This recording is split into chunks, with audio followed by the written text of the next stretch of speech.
ng kagalakan at tutuin ang gitara at ang kaaya-ayang lira.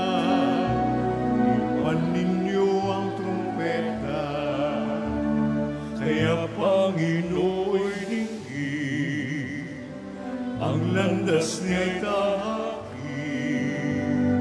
habang buhay ay purihin, kagandahang loob niya sa atin. Purihin ang Panginoon, umawit ng kagalakan, at tutugin ang gitara at ang kaaya-ayang lira. Ipan ninyo ang trumpeta, ipan ng trumpeta.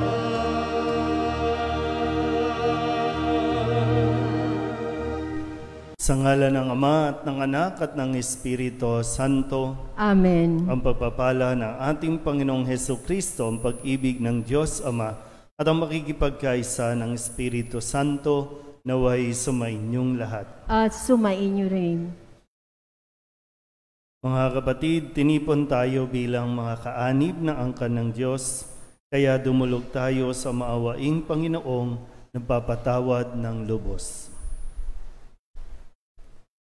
Sinugong tagapagpagaling sa mga nagsisisi, Panginoon, kaawaan mo kami. Panginoon, kaawaan mo kami. Dumating na tagapag-anyayang mga makasalanay magsisi, Kristo, kaawaan mo kami. Kristo, kaawaan mo kami. Nakaluklok ka sa kanan ng Diyos Ama para ipamagitan kami. Panginoon, kaawaan mo kami. Panginoon, kaawaan mo kami. Kaawaan tayo na makapangyarihang Diyos, patawarin tayo sa ating mga kasalanan at patnubayan tayo sa buhay na walang hanggan. Amen. Manalangin tayo. Ama naming makapangyarihan, ang iyong pinakadakilang magagawa ay magpatawad at ang iyong laging ipinakikita ay pagkahabag. Padaluyan mo sa aming walang humpay ang kagandahang loob mong sa aming inilaan upang sa pagkakamit namin sa pangako mong bigay, kami gawin mong kasalo sa ipagkakaloob mo sa kalangitan sa pamamagitan ni Jesucristo kasama ng Espiritu Santo magpasawalang hanggan. Amen. Umupo ang lahat.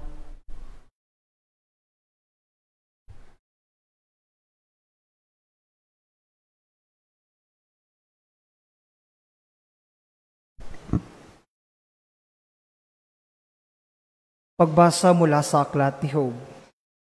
Dumating ang panahon na ang mga anghel ng Diyos ay humarap sa Panginoon at kasama si Satanas.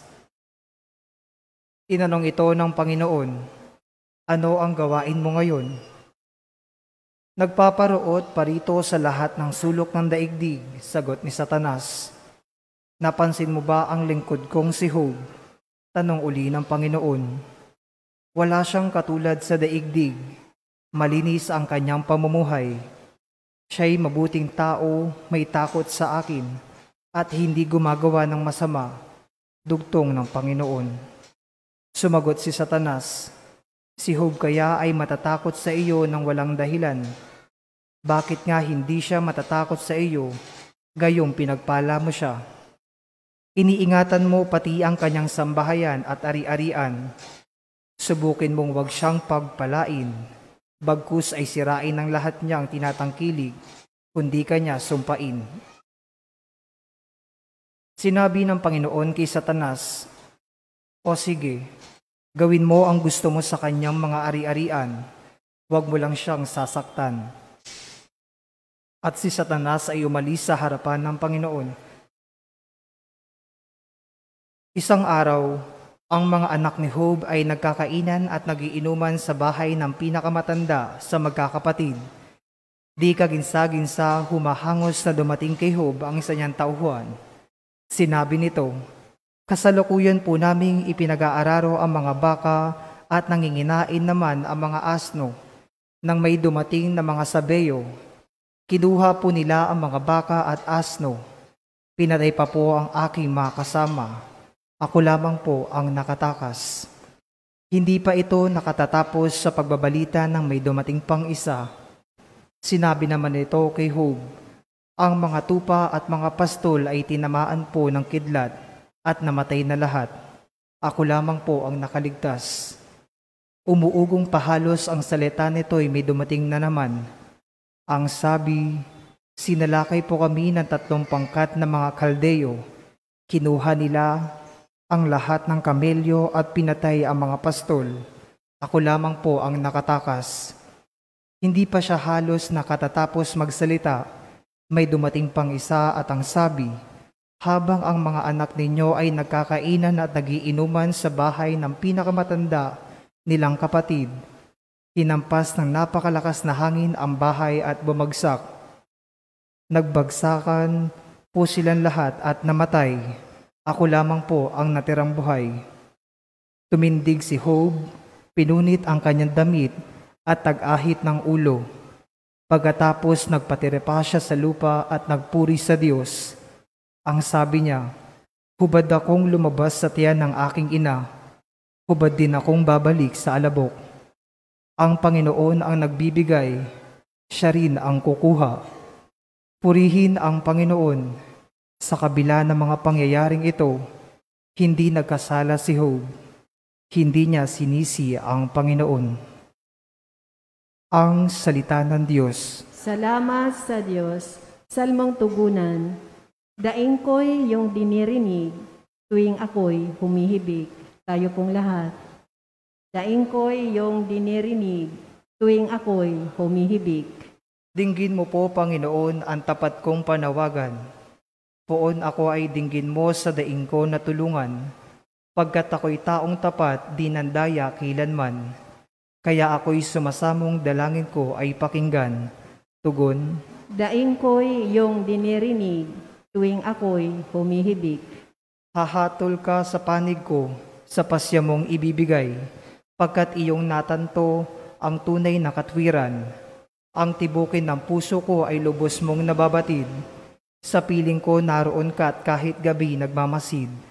Ako'y iyong siniyasat, nasumpungan mong matuwid. Tapat ako kung mangusap, ang layunin ay malinis. Tugon, Daing ko'y yung dinirinig, tuwing ako'y humihibik. ang daing ko, Panginoon, ay lagi mong dinirinig.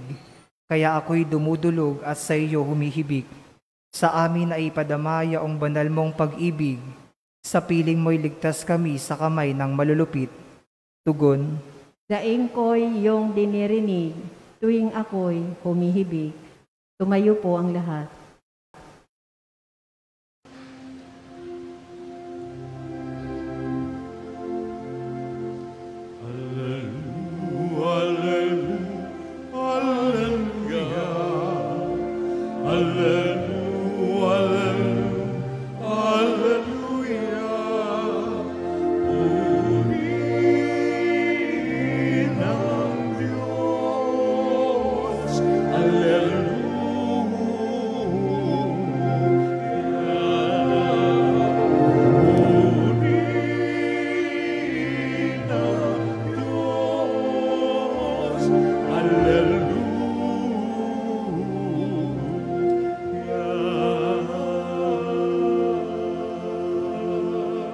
Sumainyo ang Panginoon. At sumaiyo rin. Ang mabuting balita ng Panginoon ayon kay San Lucas. Papuri sa iyo, Panginoon.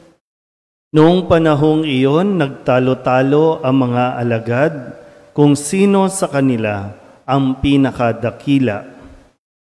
Batid ni Jesus ang kanilang iniisip, kaya't tinawag niya ang isang maliit na bata at pinatayo sa tabi niya. At sinabi niya sa kanila, ang sino mang tumatanggap sa batang ito alang-alang sa akin ay tumatanggap sa akin. At sino mang tumatanggap sa akin ay tumatanggap sa nagsugo sa akin. Ang pinakaaba sa inyong lahat ay siyang pinakadakila. Sinabi ni Juan, Guro, nakita po namin ang isang taong nagpapalayas ng mga demonyo sa pamamagitan ng pangalan ninyo.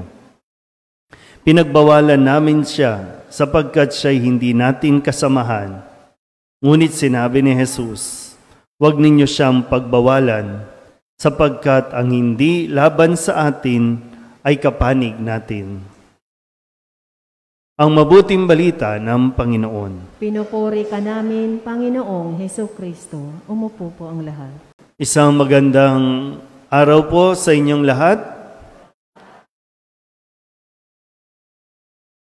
Ang isa sa mga humahadlang upang magawa natin ng maayos ang atin pong gawain, mapa sa simbahan man o mapa sa komunidad. Kaya hindi nagtatagumpay ang isang proyekto ay dahil sa mga maling pananaw o maling pag-iisip natin. Sige nga po, gaya ngayon, no? May dumaan na bagyo, maraming napinsala, maraming nawalan ng bahay, nawalan ng bubong. No, ngayon ay patuloy na umuulan, so hindi alam kung paano mangyayari.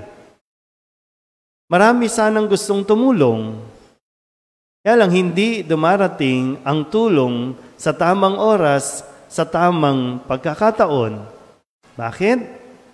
Kasi sa pag-uunahan, dahil sa paghahangad na dapat sila ang mauna, dapat sila ang may magandang maibigay, dapat sila ang mapansin na nagbibigay at nag-aayos. O lahat ay parang kailangan magpagalingan. Nagiging kompetisyon tuloy ang paggawa at pagtulong sa kapwa.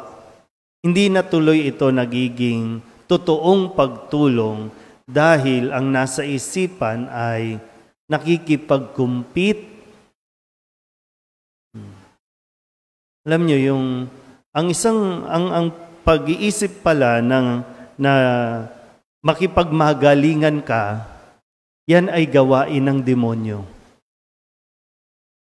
Sabi sa aklat ni Job, no? Si Satanas, no? Kinausap niya ang Diyos. At tinanong siya ng Diyos, anong gawain mo ngayon? Parang, anong pinagkakaabalahan mo ngayon? Anong ginawa ni Satanas? Nakipag-compete sa Diyos. Wala yan si Job. Nako, pag yan binigyan mo ng pagsubok, wala yan, tatalikod sa'yo yan. Diba? So, tingnan natin, baka mamaya, dahil sa kagustuhan natin na maging maganda, maging magaling, no, yung proyekto. Kaya lang, yung very stressful habang ginagawa kasi nga, motivated tayo ng pakikipagmagalingan. Parang sinasabi sa atin, wala kang kalaban. Hindi mo kinakailangan makipag-compete. Wala kang kaagaw. Na madalas, hindi natin napapansin kahit mismong sa simbahan, no? Yun na yung nagiging motivation ng karamihan. Kaya naglilingkod, kaya nagmimisa. Kailangan mas magaling tayo, kailangan mas marami tayong viewers, kailangan. Seemingly, maganda yung gusto natin, pero bantayan mo, baka demonyo na ang nagdidikta sa atin. Kasi dito, kinurik na ni Jesus ang kanyang mga alagad. Nagsabi, ano bang pinagtatalunan ninyo? Kung sinong pinakamagaling sa inyo? Wala naman dapat ganun. Walang usapin ang kung sino pinakamagaling. Kung gusto mo maglingkod, di maglingkod ka. Mapansin ka man o hindi. Mabigyan ka man ng award o hindi. Kung gusto mo talagang maglingkod. At hindi dapat yun yung nagtutulak sa atin. Kaya nga isang bagay, di ba? Kaya hindi umaasenso tayo, sa pamilya man yan, sa simbahan man yan, sa gobyerno man yan, kaya hindi tayo umaasenso Dahil masyado tayong magaling o kaya nagmamagaling. Yan. Dahil maraming magaling, o ano nangyayari? Nagpapagalingan. Hindi natin kinakailangan maging magaling. Ang kailangan natin, maging mabuti. Kasi hindi lahat ng magaling mabuti, nag-iisip ng mabuti. Pero yung mabuti, kusang lalabas yung galing niyan. At hindi lang siya, hindi exclusive, kundi inclusive. Dahil mabuti ka, gumagaling ka, pati yung mga taong kasama mo, gumagaling. Lahat, hindi lang ikaw, hindi lang iisa. Yun ang paanyaya sa atin, Jesus. Nawa, no? Patuloy natin na pagnilayan itong mensahe sa atin ng Panginoon ngayong araw na ito. Amen? Magsitayo po ang lahat. Manalangin tayo sa Ama upang maging karapat-dapat tayo na maging Kanyang mga anak.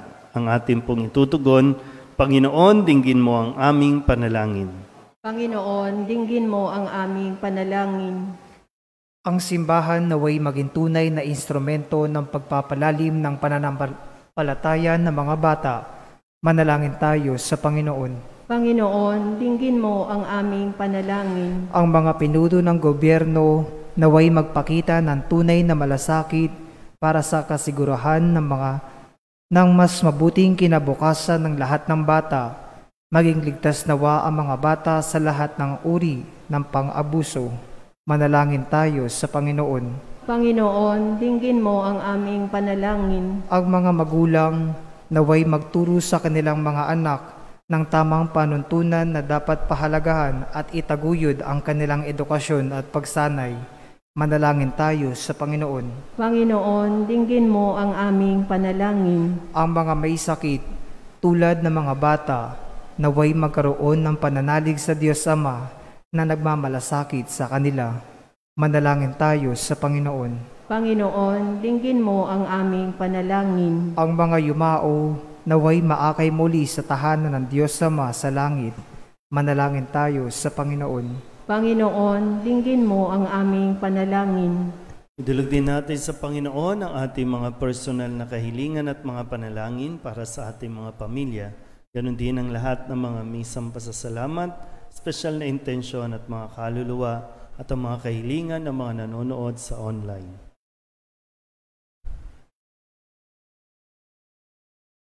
Ang lahat ng ito iniling namin sa ngalan ni Kristo, ang aming Panginoon. Amen. Umupo ang lahat.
Manalangin kayo mga kapatid upang paghahain natin ay kalugdan ng Diyos Amang makapangyarihan. Tanggapin nawa ng Panginoon itong paghahain sa iyong mga kamay, sa kapurihan niya at karangalan sa ating kapakinabangan at sa buong sambayanan niyang banal.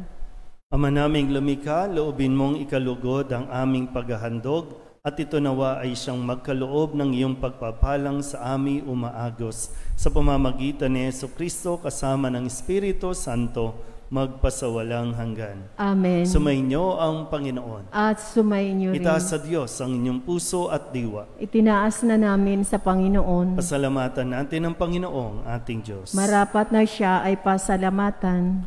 Ama naming makapangyarihan, tunay ngang marapat na ikaw ay aming pasalamatan Sa iyong paglingap at kagandahang loob, ang tao'y nilikha mo at pinangasiwa sa sansinukob. Sa hangad mong siya'y iwastong lubos, siya'y pinagdusa mo sa kanyang pagtalikod. Sa iyong paggiliw, iyong ipinahintulot na makabalik siya sa pamamagitan ni Kristo Jesus. Kaya kaisa ng mga anghel na nagsisiawit ng papuri sa iyo, nang walang humpay sa kalangitan, kami nagbubunyi sa iyong kadakilaan.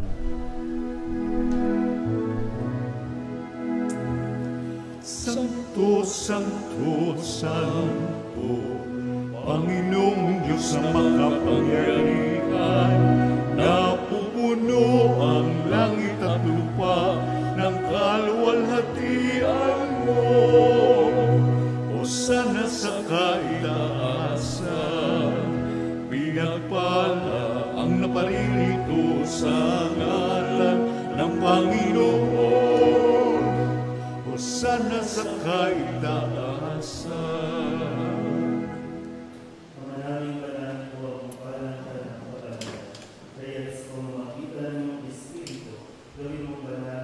Na ito upang para sa aming maging katawan at dugo ng aming Panginoong Hesukristo. Bago niya pinigtiis ang kusang loob na maging handog, inawakan niya ang tinapay, inasalamatan kaniya, inaghati-hati niya iyon, iniabot sa kanyang mga alagad at sinabi, "Tanggapin ninyong lahat ito at kanin, ito ang aking katawan na ihahandog para sa inyo."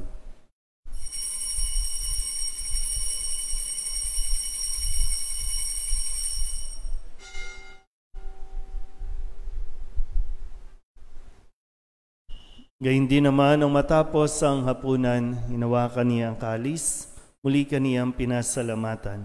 Iniabot niya ang kalis sa kanyang mga alagad at sinabi, "Tanggapin ninyong lahat ito at inumin. Ito ang kalis ng aking dugo, ng bago at walang hanggan tipan, ang aking dugo na ibubuhos para sa inyo at para sa lahat, sa pagpapatawad ng mga kasalanan. Gawin ninyo ito sa pag-alaala sa akin."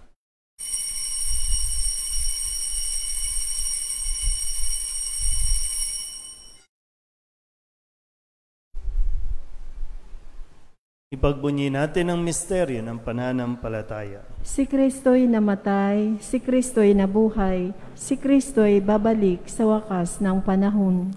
Ama, ginagawa namin ngayon ang pag-alaala sa pagkamatay at muling pagkabuhay ng iyong anak, kaya tiniaalay namin sa iyo ang tinapay na nagbibigay buhay at ang kalis na nagkakaloob ng kaligtasan. Kami nagpapasalamat dahil kami iyong minarapat na tumayo sa harap mo para maglingkod sa iyo. Isinasamo namin kami magsasalo-salo sa katawan at dugo ni Kristo ay mabuklod sa pagkakaisa sa pamamagitan ng Espiritu Santo. Ama, lingapin mo ang iyong simbahang laganap sa buong daigdig. Puspusin mo kami sa pag-ibig kaysa ni Francisco na aming Papa at ni Jose na aming Obispo at ng Tanang Kaparian. Alalahanin mo rin ang mga kapatid naming nahimlay na may pag-asang sila'y muling mabubuhay, kaya hindi ng lahat ng mga pumanaw. Kawaan mo sila at patuloyin sa iyong kaliwanagan. Kawaan mo at pagindapating kaming lahat na makasalo sa iyong buhay na walang wakas. Kaysa ng mahal na Birhen Maria na ina ng Diyos, ng kabiyak ng puso niyang San Jose. Kaysa ng mga apostol at ng lahat ng mga banal na namuhay dito sa daigdig na kalugod-lugod sa iyo, may pagdiwang nawa namin ang papupuri sa ikararangal mo sa pamamagitan ng iyong anak na aming Panginoong Hesukristo. Sa pamamagitan ni Kristo, kasama niya at sa Kanya, ang lahat ng parangal at papuri ay sa iyo, Diyos amang makapangyarihan, kasama ng Espiritu Santo, magpasawalang hanggan.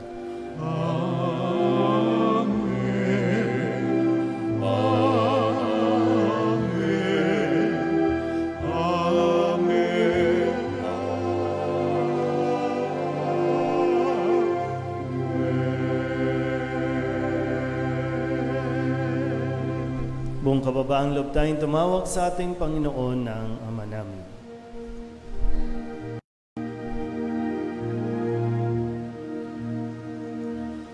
Ama namin, sumasalangit ka,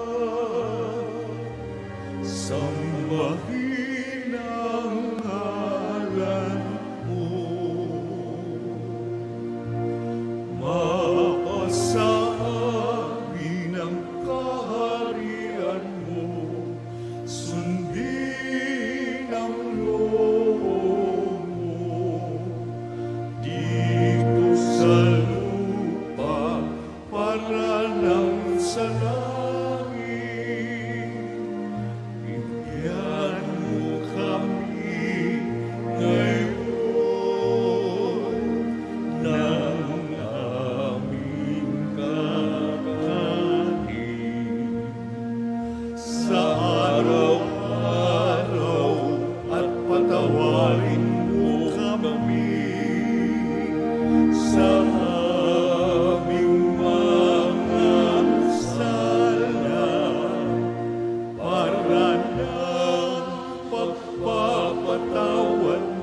bigyan mo kami sa lahat ng masama. Inihiling namin kami iadya sa lahat ng masama, pagkalooban ng kapayapaan araw-araw, iligtas sa kasalanan at ilayo sa lahat ng kapahamakan, samantalang aming pinananabikan ang dakilang araw ng pagpapahayag ng tagapagligtas naming si Hesus Kristo. Sapagkat iyo ang kaharian at ang kapangyarihan at ang kapurihan magpakailanman. Amen. Panginoong Hesus Kristo, sinabi mo sa iyong mga apostol, kapayapaan ang iniiwan ko sa inyo, ang aking kapayapaan ang binibigay ko sa inyo. Tunghayan mo ang aming pananampalataya at huwag ang aming mga pagkakasala. Pagkalooban mo kami ng kapayapaan at pagkakaisa ayon sa iyong kalooban, kasama ng Espiritu Santo, magpasawalang hanggan.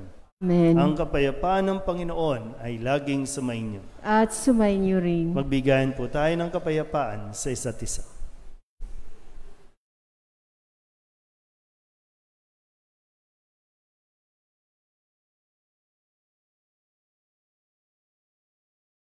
Kordero ng Diyos na nag-aalis ng mga kasalanan ng sanlibutan, maawa ka sa amin. Kordero ng Diyos na nag-aalis ng mga kasalanan ng sanlibutan, maawa ka sa amin. Kordero ng Diyos na nag-aalis ng mga kasalanan ng sanlibutan, ipagkaloob mo sa amin ang kapayapaan. Lumuhod po ang lahat. Ito ang kordero ng Diyos. Ito ang nag-aalis ng kasalanan ng sanlibutan. Mapalad ang mga inaanyayahan sa kanyang piging. Panginoon, hindi ako karapat-dapat na magpatuloy sa iyo, ngunit sa isang salita mo lamang ay gagaling na ako. Katawan ni Kristo. Amen.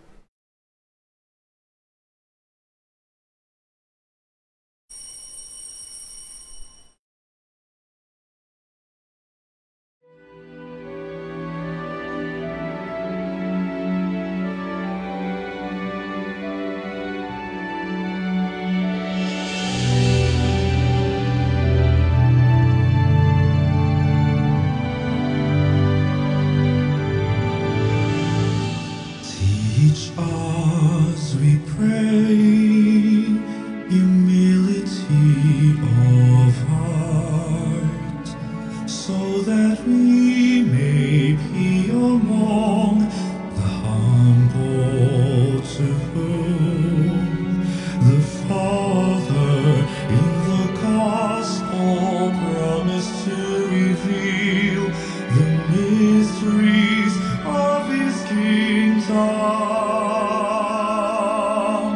Obtain for us the eyes of faith that will help us recognize in the poor and suffering the very eyes of Jesus, supporters in our hours of trouble and trial.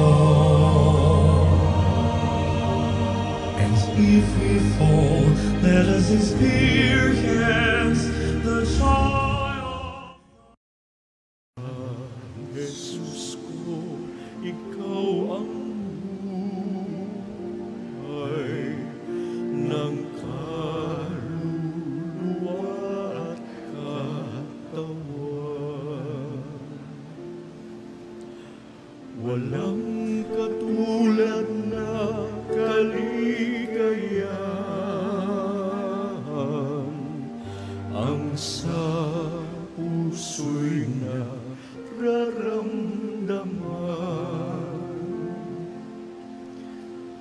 Wala akong takot pagkat ikaw ay nariyan. Alam ko rin ako ay di mo pababayaan. Mayroon pa ba kaya akong dapat pangambahan maliban sa aking mga pagkukulang?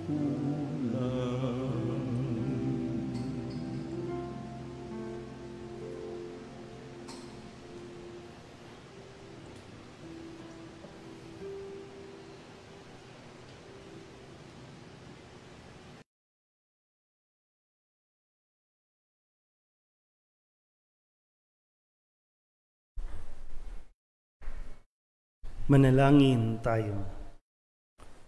Ama naming mapagmahal, ang aming banal na pakikinabang ay magdulot nawa ng kagalingan sa aming katauhan upang kami makatambal sa kaluwalhatian ng aming nilalahukan sa tiniis ng kamatayan na amin ngayong ipinahayag sa ginanap na pagdiriwang sa pamamagitan ni Jesucristo kasama ng Espiritu Santo magpasawalang hanggan. Amen. Sumainyo ang Panginoon. At sumainyo rin. At pagpalain kayo ng makapangyarihang Diyos, Ama at Anak at Espiritu Santo. Amen. Tapos na ang banal na misa, humayo tayo sa kapayapaan ni Kristo. Salamat sa Diyos. Magandang gabi po.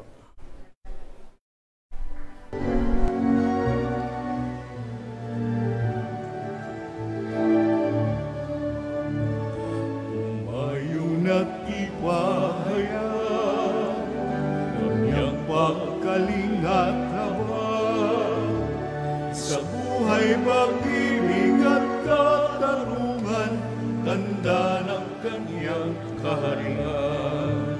Sa panahon tigang ang lupa, sa panahon ng ani sa gana, sa panahon ng digmaan at kaguluhan, sa panahon